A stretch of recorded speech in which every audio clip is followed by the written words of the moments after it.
Tanya begini, seorang samurai yang kasar dan kuat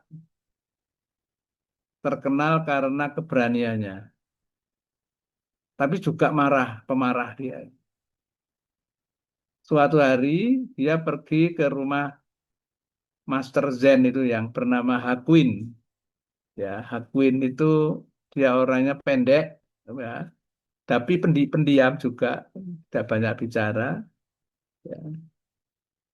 Nah, kemudian sang prajurit itu berdiri tegak. Ya, samurai itu membawa pedangnya hingga tampak baja yang berkilap sampai 30 senti, ya agak menakutkan itu ya. Kemudian samurai itu bertanya kepada Hakuin itu, "Hai Hakuin, katakan padaku orang tua, apa bedaannya antara surga dan neraka?" Nah, pertanyaannya begitu. Dia ingin tahu mendapatkan pelajaran tentang surga dan neraka. Ya, tapi caranya sangat kasar sekali. Hakuin yang badannya kecil menatap orang pria garang itu. Ya diam cukup lama. Ya. Bismillahirrahmanirrahim. Assalamualaikum warahmatullahi wabarakatuh. Alhamdulillahilladzi faddalana ala katsirin min ibadihi mu'minin. Allahumma sholli ala nabiyil hasimi Muhammad wa ala alihi wasallim taslima.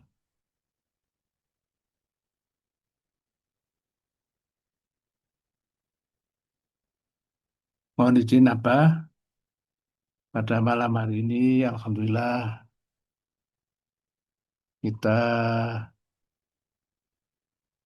diberikan kesempatan untuk melaksanakan manapik online secara internasional.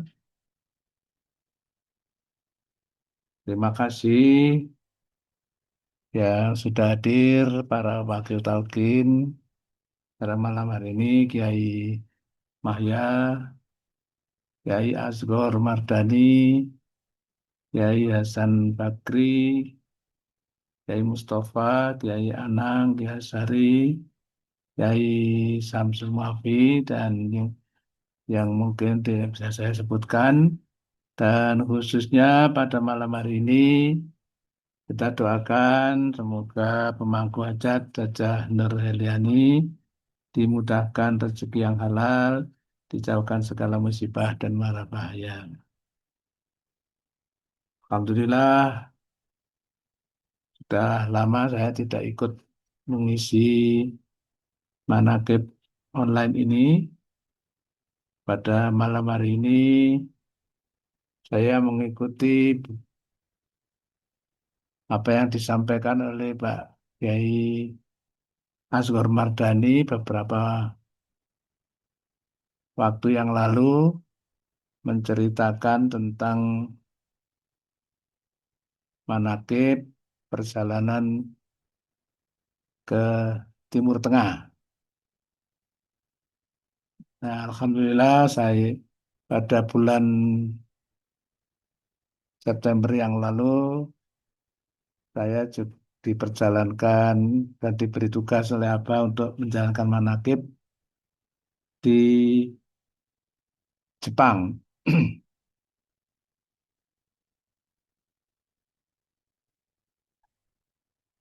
Sebenarnya saya berangkat ke Jepang itu agak ragu-ragu awalnya karena beberapa hal. Namun ketika ingat bahwa ini bisa kita laksanakan mengikuti perintah Abah, yaitu menebarkan manakib di mana saja kita berada. Alhamdulillah pada waktu itu niat saya juga menjadi lebih kuat. Alhamdulillah, karena mencari ilmu itu Tidak hanya sampai ke negeri Cina, tapi juga penting sampai ke negeri Jepang. Kita mencari ilmu di sana. Sehingga Alhamdulillah bisa berangkat dan pulang dengan selamat. Banyak hal yang bisa dijadikan pelajaran dari orang-orang Jepang. Saya tinggal di Jepang itu di sebuah apartemen kecil. Jadi rumah-rumah di Jepang itu memang kecil-kecil. Yang kecil-kecil bagi kita mungkin yang sudah terbiasa rumahnya besar-besar gitu. Ya paling-paling enggak rumah minimal di perumahan kita ukuran 100 meter persegi itu sudah besar itu. Orang Jepang lebih kecil lagi. Tapi meskipun kecil tetapi sudah cukup. Nah, ternyata kita bisa belajar bahwa ternyata rumah yang besar-besar itu tidak rumah itu tidak harus besar. Yang penting mencukupi seluruh kebutuhan. Jadi meskipun rumahnya kecil, tapi semuanya serba modern. Yang bisa kita lihat pelajaran orang Jepang sangat teliti. Hal-hal kecil-kecil diperhatikan. Hal-hal kecil kalau orang saya diopeni, ya, di eh, betul-betul disungguh-sungguh, ya. Sehingga ketika termasuk urusan ke toilet itu bagi orang yang belum yang unik di Jepang tidak ada di negara lain, yaitu kalau di toilet itu ada macam-macam tombol. Ada tombol untuk gini, untuk gini agak bingung kalau orang belum pernah ke sana. Nah, itu karena mereka sangat memperhatikan kebersihan. Di apartemen saya yang kecil itu kamar mandinya sangat modern. Jadi bisa diatur suhunya, bisa dipakai untuk jemur baju dan sebagainya. Luar biasa sekali. Ya.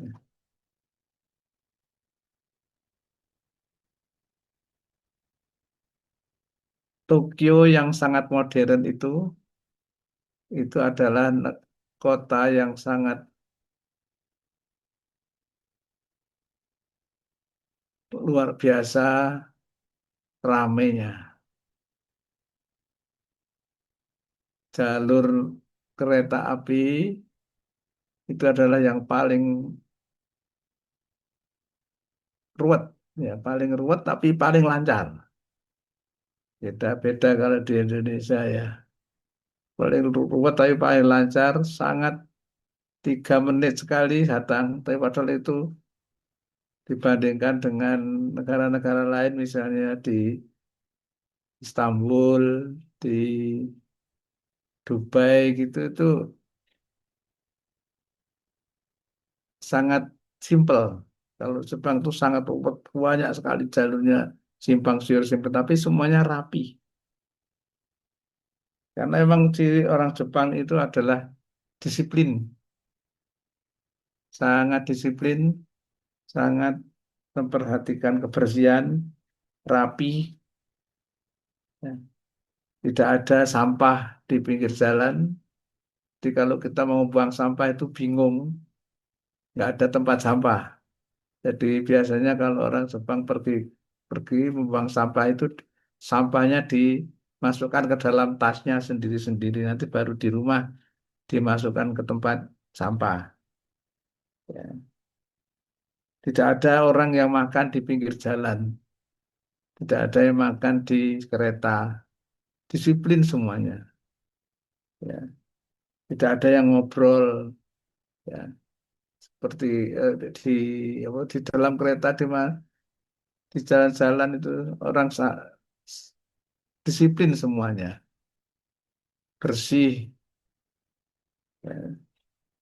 Dan mereka pada umumnya yang orang-orang pekerja itu pakai seragam putih, bajunya putih dan biru. Kayak seragam padahal mungkin tidak seragam ya. Ya, mereka sekeras sehingga mereka sangat maju sekali kita lihat. Ya, kendaraan-kendaraan Jepang di sini semuanya banyak. Tapi yang memprihatinkan adalah bahwa kerja keras orang Jepang itu menimbulkan efek yang negatif. Jadi banyak para pekerja-pekerja itu yang mengeluh karena dituntut oleh perusahaan, dituntut oleh kantor untuk bekerja sehari sampai 15 jam. Pulang kerja sampai jam 10. Malam besok lagi berangkat lagi. Jadi kehidupannya sangat monoton, sangat ketat sekali dan tidak bisa untuk menghindar. Sehingga mereka ada yang sampai kelelahan, ya, ini ada fenomena yang namanya karosi. Karosi itu bekerja mati-matian sampai betul-betul mati ya karena terserang penyakit ya. Mati di tempat kerja. Nah, ini efek daripada mengejar dunia, mengejar materi yang luar biasa sekali kedisiplinannya ya. Tapi dampaknya sangat negatif. Ada yang kemudian tidak mau keluar rumah, akhirnya dia protes, tidak mau keluar rumah. Lebih baik tinggal di kamar saja. Itu namanya hikikomori. Nah, mengurung diri di kamar. Ini karena memang agama di Jepang itu tidak begitu diperhatikan. Beda dengan di Indonesia yang berketuhanan yang Maha Esa. Mayoritas orang Jepang itu tidak menganggap diri mereka itu religius. Jadi mereka tidak religius. Meskipun mereka itu secara rutin mengikuti ritual-ritual keagamaan. Hampir 30% mereka itu menganut agama, tetapi 70% mengikuti ritual leluhur. Jadi bukan mengikuti agama Buddha mereka. Jadi agama di Jepang itu lebih bersifat kultural daripada bukan agama. Jadi ya Buddha lebih banyak budaya. Nah, itu budaya itu yang banyak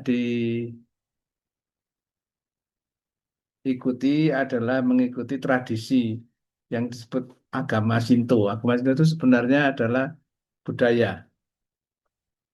Sehingga mereka ada banyak ritual-ritual ya, cara-cara seperti acara kelahiran, pernikahan, perayaan, ya, nah, kematian dan sebagainya.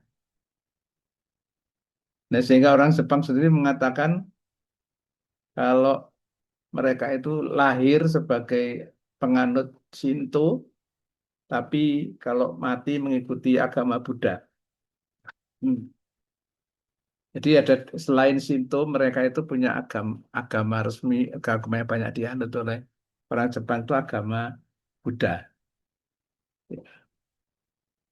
Nah, agama Shinto sendiri kita tahu dalam pelajaran-pelajaran agama, pelajaran-pelajaran sejarah di bangku kuliah mereka meyakini ada dewa matahari yang namanya Amaterasu. Sehingga bendera Jepang itu benderanya matahari merah dan latar belakang putih. Nah, ini kalau kalau dilihat dari sini sebenarnya hampir sama dengan Indonesia ya, merah dan putih. Sehingga ketika saya melakukan manakib di Tokyo Tower itu juga kaget ternyata Tokyo Tower itu catnya itu adalah merah dan putih. Ya, ya sehingga sudah terbiasa bagi kita untuk melaksanakan seperti itu. Jadi secara resmi agama di orang Jepang itu tidak mengharuskan agama. Jadi kalau dulu ya, sebelum Perang Dunia Kedua itu mereka meyakini agama. Tapi setelah itu sekarang ini mereka agak orang-orang yang sekuler ya.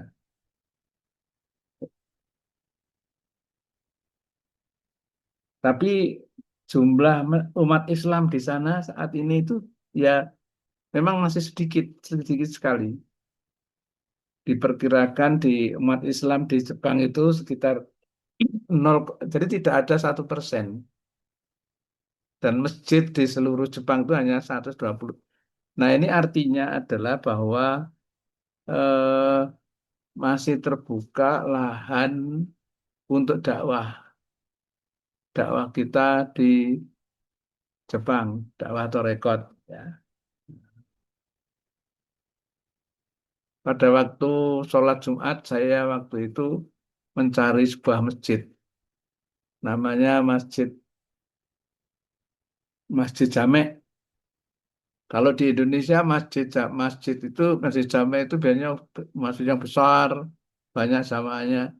Ternyata ketika saya ikut sholat Jumat di Tokyo itu hanya ruangan sekitar 6 kali 10 meter ya, sedikit kecil ya itu banyak umat Islam dari Pakistan, dari Timur Tengah yang sholat di sana.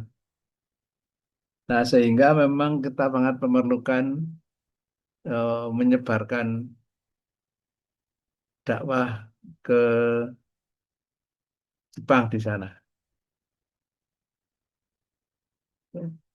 Nah, seperti saya katakan tadi, kalau agama selain agama itu sana sangat menekankan agama Buddha, ya.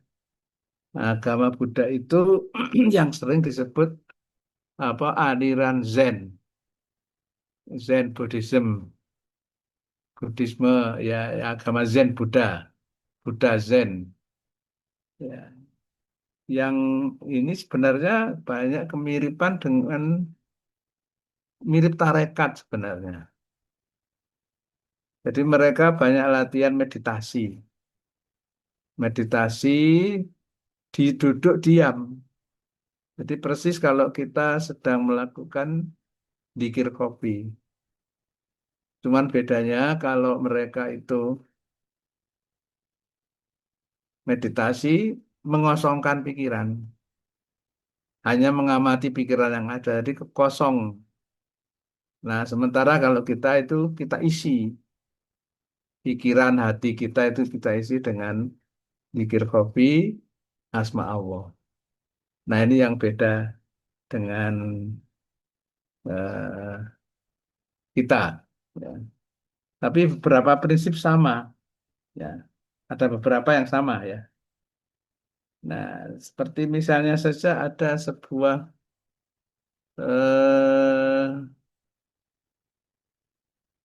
tradisi yang namanya koan. Ya, koan itu adalah sebuah bisa berupa cerita, bisa berupa ungkapan yang bertujuan untuk meningkatkan spiritualitas, meningkatkan kerohanian. Jadi yang berupa cerita itu ada ya mirip mirip dengan kita yang kita lakukan manakib. Ya. manakib. Mereka ada cerita-cerita yang disampaikan untuk sebagai pembelajaran. Ya, kalau kita setiap hari di sini ya melaksanakan manakib dengan membacakan cerita, riwayat, kisah dari Tuan Syekh Abdul Qadir. Kalau di Jepang, di Zen itu ada dua tokoh yang besar yaitu yang namanya Dogen, Dogen Zenji, dan juga ada yang namanya Hakuin, ya, Hakuin. Ya, ini ini kalau kita anggap seperti sehnya di sana ya, Hakuin. Nah ini ada sebuah kisah yang sering diceritakan di dalam tradisi koan orang Jepang itu. Jadi kisahnya itu kisah kalau tadi kita manakib menceritakan tentang Syekh Tuan Syekh eh, bertemu dengan orang yang beragama Kristen, Nasrani, yang disebut di situ diriwayatkan Tuan Syekh menghidupkan orang mati. Kalau di sini ada eh, Biksu Mahakwin itu bersama dengan didatangi seorang prajurit samurai. Nah, ini riwayatnya seperti ini. Ya, kira ini saya ceritakan sedikit ya. Ya, saya bacakan persis seperti baca manakib itu. Ya, ya ceritanya begini. Seorang samurai yang kasar dan kuat terkenal karena keberaniannya, tapi juga pemarah dia. Suatu hari dia pergi ke rumah Master Zen itu yang bernama Hakuin. Ya, Hakuin itu dia orangnya pendek, ya, tapi pendiam juga, tidak banyak bicara. Ya. Nah, kemudian sang prajurit itu berdiri tegak. Ya, samurai itu membawa pedangnya hingga ketampak baja yang berkilap sampai 30 cm. Ya, agak menakutkan itu ya. Kemudian samurai itu bertanya kepada Hakuin itu, "Hai Hakuin, katakan padaku orang tua, apa bedaannya antara surga dan neraka?" Nah, pertanyaannya begitu. Dia ingin tahu mendapatkan pelajaran tentang surga dan neraka. Ya, tapi caranya sangat kasar sekali. Hakuin yang badannya kecil menatap orang pria garang itu. Ya diam cukup lama, ya sambil merenung, lalu perlahan mulai bicara. Tapi kata-katanya mendengar seperti menghina samurai itu. Kau, kau cuman preman biasa. Terus, nah, kata suaranya penuh penghinaan. Kau kelihatannya seperti belum mandi, ya. Orang bodoh sepertimu tidak pantas bertanya tentang hal-hal seperti itu. Enyahlah dari hadapanku. Nah, diberi kata seperti itu, wajah Samuel langsung merah, marah sekali, darah mengalir deras di kepalanya, dan dia merasakan amarah yang membara yang tidak dapat dibendung. Tangannya terjulur mencengkram gagang pedang dan sambil berteriak mengerikan, ia mulai menghunus bilah pedangnya, siap menghabisi biksu yang tidak sopan itu hingga mati.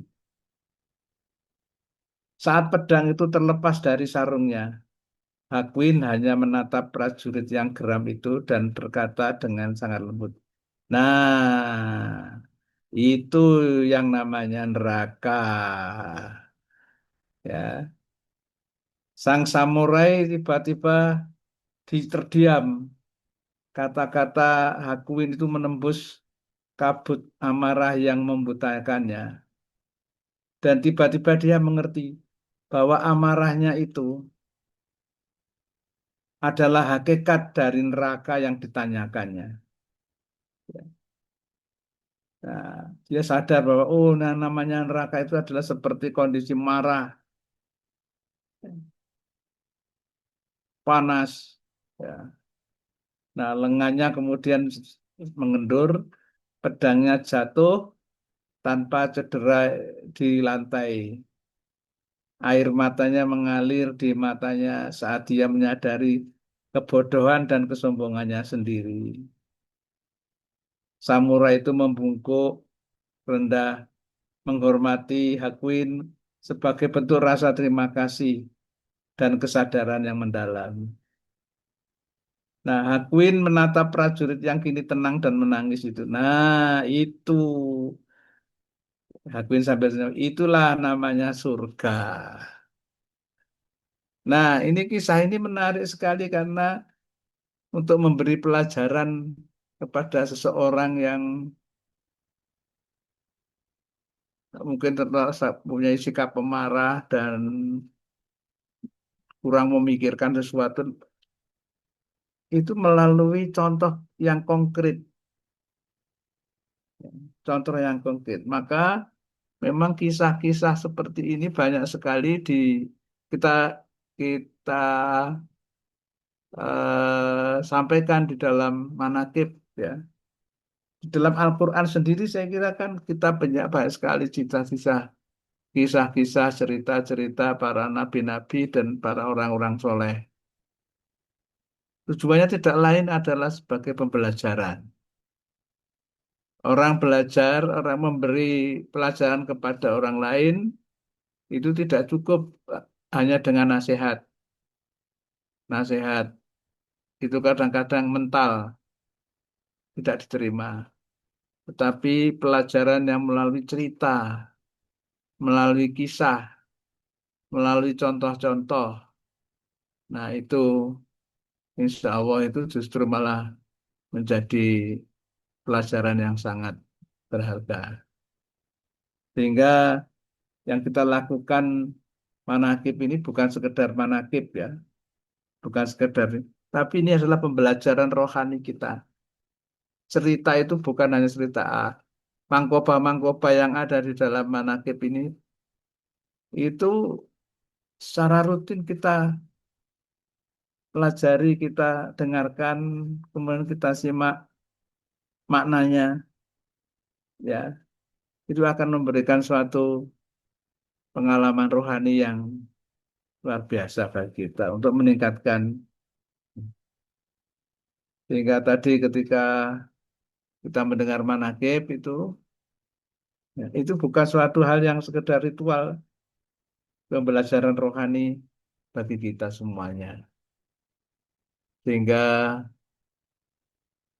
kita bisa setiap hari, alhamdulillah, mendengarkan manakib, tidak pesan-pesannya, dan ini merupakan amaliyah yang paling disukai oleh guru mursyid kita.